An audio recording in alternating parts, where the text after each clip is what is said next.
شوفوا الجمال ديال البناء بالخشب في طنجة.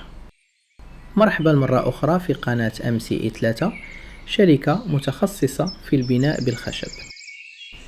اليوم غادي نوريكم مشروع شالي خشبي من مستويين في عروس شمال طنجة.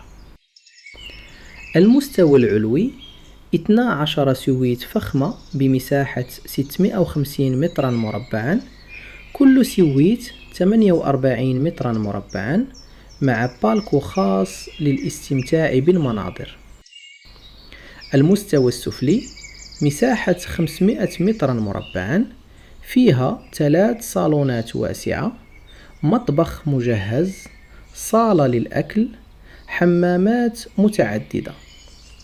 إضافات: القرميد الطيني هنا أسود عالي الجودة حسب ذوق الزبون. ما تنسوش ديروا لايك واشتراك في القناة، وشاركوا المنشور إذا كنتم من محبي الشاليهات الخشبية، واكتبوا لنا رأيكم في هذا الجمال. بغينا نعرفوا شنو كيعجبكم أكثر.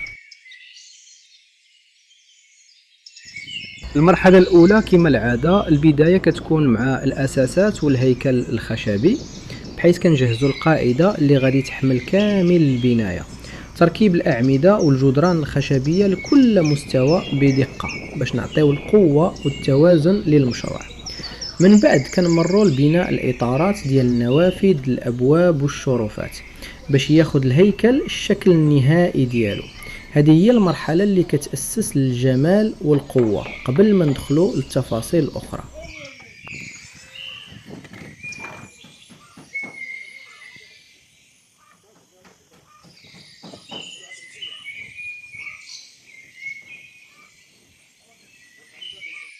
هنا كيبدا يبان الشكل النهائي ديال البناية، وكتوضح الملامح الحقيقية ديال التصميم.